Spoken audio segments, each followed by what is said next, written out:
Hi guys, and welcome back to my channel, Sonic Love. So in today's video, we're going to be taking a look at Anbernic RG Nano. This thing is absolutely minuscule. You know I love my smaller retro hand devices, and this one I've been looking forward to for a while. So I went with the blue version. There is a purple and a magenta. So let's get into the unboxing and first impressions and see if this is a fit for you. So the package itself is incredibly small, really is nice and sleek. Anbernic are known and renowned for making a really robust and premium feeling handheld. So it comes with a toilet paper manual, discard. It comes in a little package which is quite nice. God, this is actually smaller than what I originally was hoping for. This thing is tiny. Wow. Super small.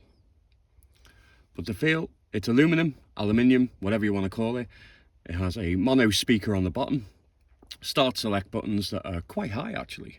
Not too sure if you can see that, but they are quite high. The D-pad is incredibly small, like fingertip small, but it has a good pivot to it. Feels quite nice. Plenty of movement, and it's quite rigid, so it's not, it moves loosely, but doesn't feel, there's like a resistance to it, so that's quite nice. I like that. We have the usual rainbow A, B, X, Y buttons. They are very tall in comparison. There's a lot of travel to it. Quite springy and spongy, but we'll have to see how that goes when it pans out. As a 1.5-inch screen, I will leave some stats here, somewhere here, just so you know what is inside, but it's not very powerful. So we're looking at not all PS1 games, but I'd say there's only going to be a selected few that will not run, unfortunately. And likewise with GBA, there'll probably be a few GBA games maybe. Who knows? We'll have to test it out. I will do some long play videos of emulation on here. We have at the top, we have our shoulder buttons. Very nice and very clicky. On the back, nothing spectacular, but it does look really nice. It's very cold to the touch, as you'd imagine with a metal shell. We have an SD card on the side, which looks absolutely huge on this unit. We have a power button. On the other side, we don't have anything.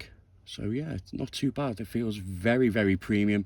It's what you pay the price for, really, with Anbernic products. This coming in at £70, which, to be fair, there is a lot more handhelds out there that you will get more bang for your buck, so to speak. But this is a very collector's item, really. If you're into retro handhelds and you like the mini scene of it, then I think this would be a great fit for you. Will it be a everyday driver where you would just use it every day? I'm not too sure. Maybe if you're out and about and you travel a lot and you want something just to play games on, just, you know, with not having much bulge in your pocket, then this would be an ideal device. Yeah, but so far, first impressions, it is really nice, really robust. Looks nice. I like the shine on it. I think the blue looks really nice. Yeah, so far, not too bad. Really well made. You can definitely tell. At the top, we have a USB Type-C charging port. So let's see what else we get in the box. So this has got a key ring. And then I imagine that this will be the charging cable and a 3.5mm headphone jack USB-C converter type thing, which I've seen. Yep, so this is a USB Type-C to 3.5mm headphone jack. And then it just comes with your standard charging cable. Yep, there we go, USB Type-C cable. I don't think I'll be using the keyring on here, in all fairness. It's not something that I would want to display. I think it will just tempt dodgy little scumbag thieves out there to take it off you. But yeah, let's do a little bit of a size comparison. So I'm going to use my U Mini. I think that will be a good size comparison to this unit. As you can see, there is a stark difference. 1.5 inch screen, 3 inch screen, 3.5. So yeah, there is a massive difference there.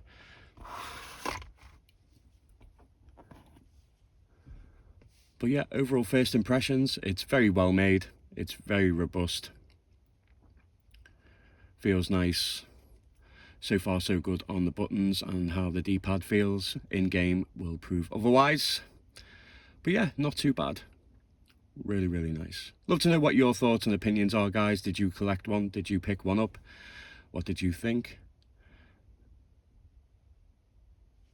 So let's turn the unit on. It does have the old operating system,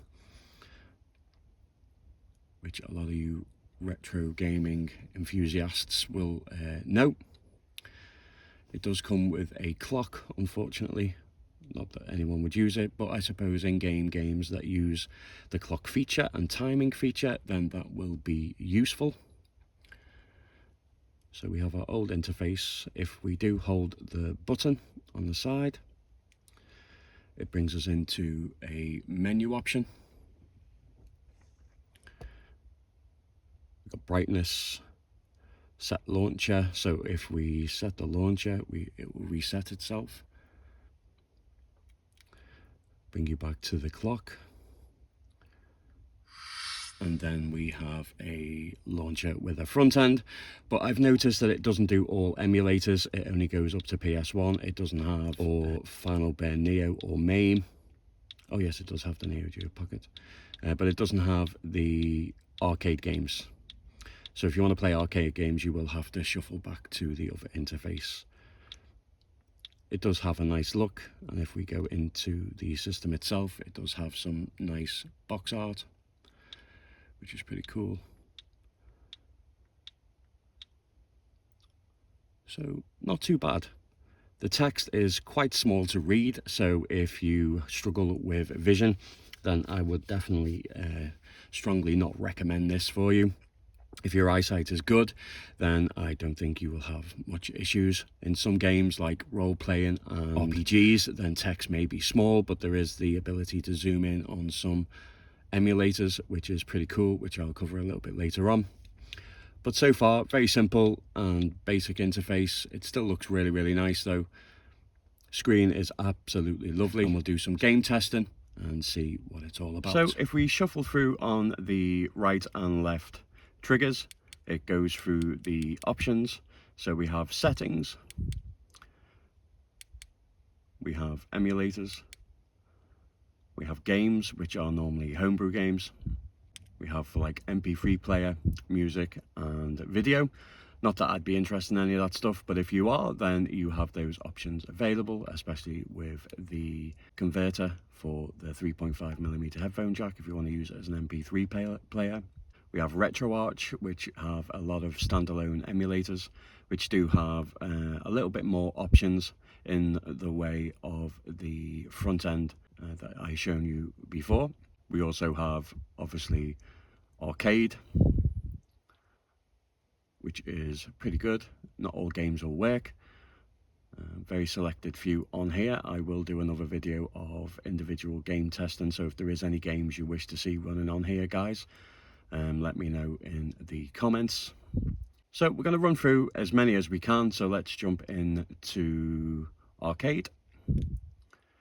Come up with the options here. We can go back. And we have CPS, FBA hacks, MAME, so let's go with some CPS. Let's go with Cadillacs and dinosaurs.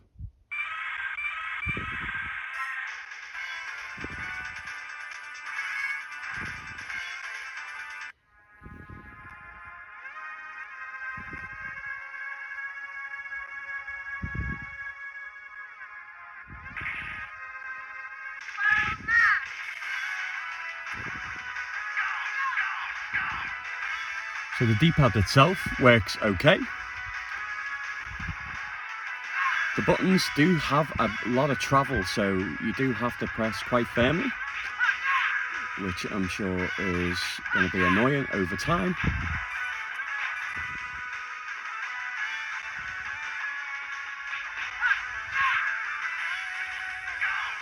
The emulation is good.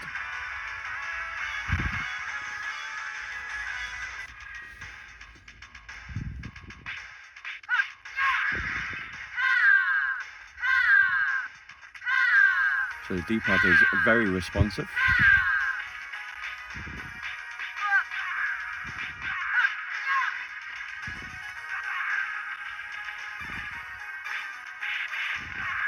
Let's move on to some other emulators.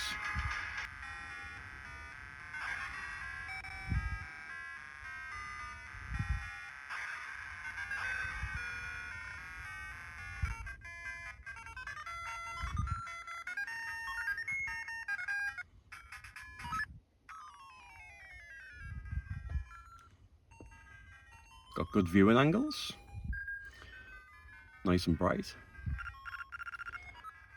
So the text is readable for Game Boy, but they were made for a smaller system, so I think that will help inevitably for a lot of the games and text. Likewise with Neo Geo Pocket, Atari Lynx, Game Boy Color.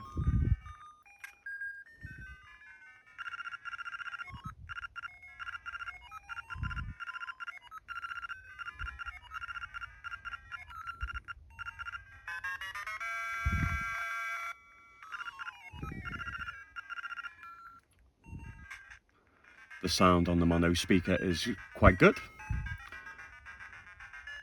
Not setting the world alight, but it suffice to say that it's quite clear.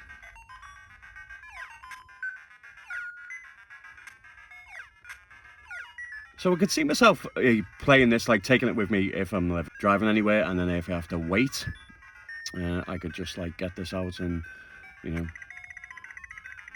play 10-15 minutes at a time. I think it's a bit too small to use everyday usage. Or maybe it'd be ideal if you are in bed and you just want to get a 20-minute session in before you go to sleep. Maybe that would be ideal. I think certain games will play better than others. But yeah, so far so good, very responsive. Yeah, I kind of like it. So here we have Tekken for the Game Boy Advance. There was 3 emulators for this. 2 of them, they didn't run very well.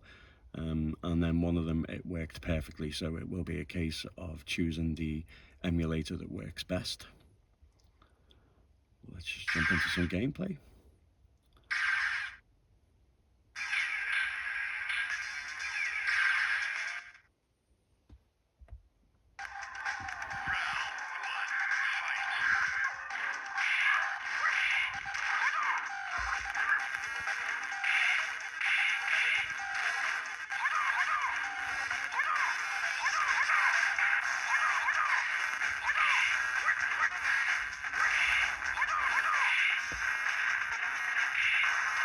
It plays very well and looks really good, even though it's stretched. I know some people don't like the stretched look. I don't mind. Some games look good, some games don't. Personal preference.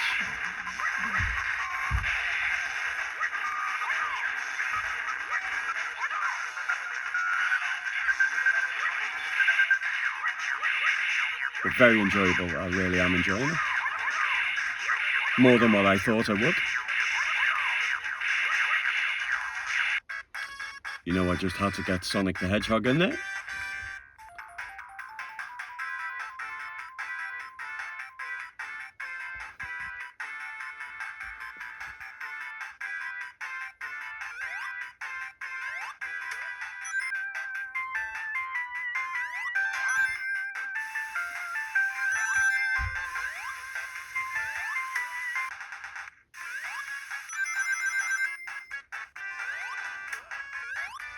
Plays nice on the DPad. Very responsive.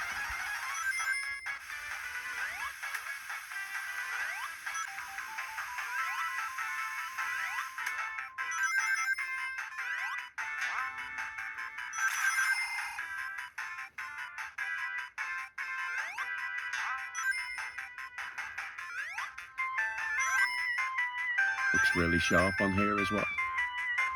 Not too sure if that's coming across.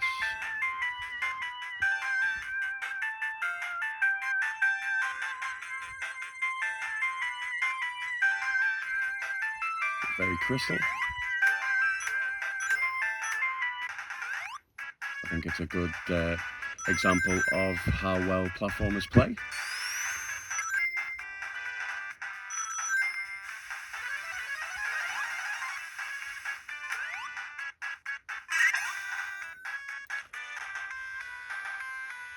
So no problem playing the games themselves. Let's move on to another system.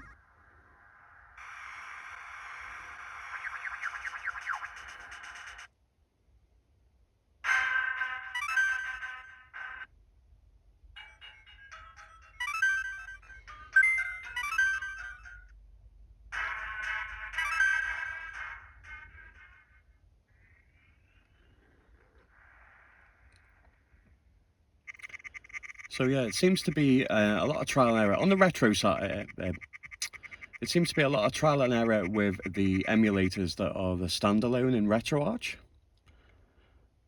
So I might change the front end and see if we have any better luck moving forward. But as you can see, this one has now graphical glitches and now is like not working. So let's try the other emulator.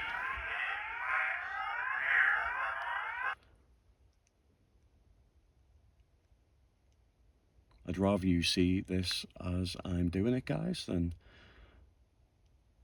not telling you this is what you have to do. So it is a little bit of a pain, unfortunately.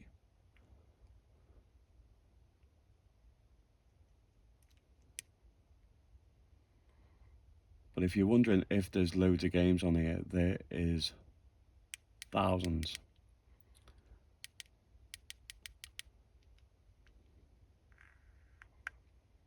But we should be able to run this game.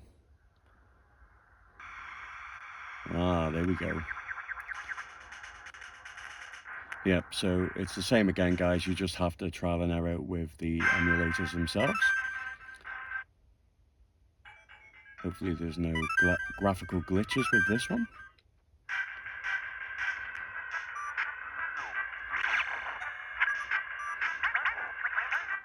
Oh, this is running full speed.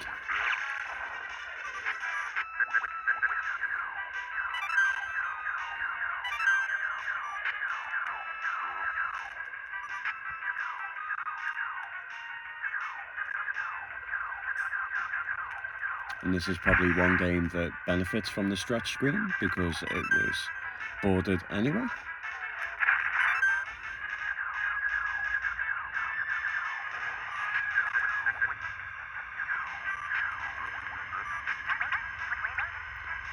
So not bad.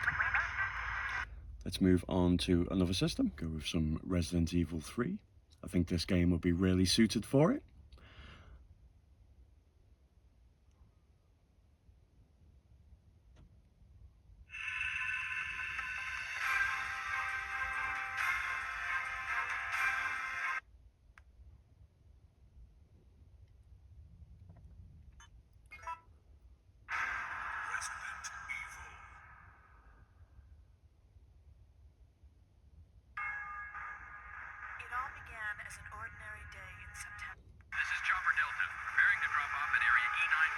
Looks very nice, very smooth.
looks really nice on here, and because the sprites are bigger, it's definitely well suited for here.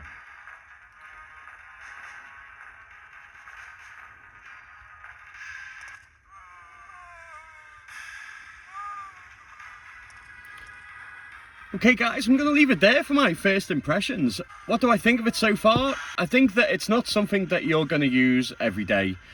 I think the actual size of it is very unique, and I think it's only going to be catered for people who are really enthusiastic about their handhelds and they are collectors. I think that if it's something that you want to get for your first retro handheld, I'd strongly go against that. And I'd get something like the Mayu Mini Plus, and there's other better options I have on the way to do some reviews, so stay tuned for that. Good to be back, missed everybody, but yeah, I think first impressions, if you're looking for something really small, this is ideal. If you are a collector and you just want to collect really, you know, niche handhelds, then this is great. If you're looking for something just to play with one hand on Pokemon games, then this will be ideal.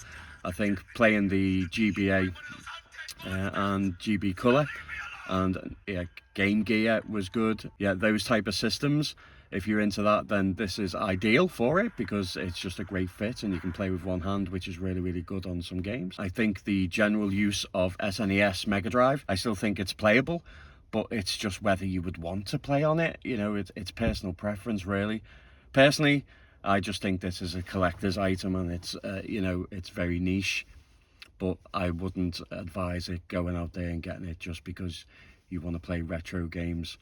I would advise getting a bigger unit itself, but love to know your thoughts. I will do an in-depth review. I'll use it and test it for a week, and in the meantime, in between that, I'll do lots of videos on emulation, just so you can see if there is any games you wish to see tested on it, guys. Then let me know in the comments, and as always, guys, take care.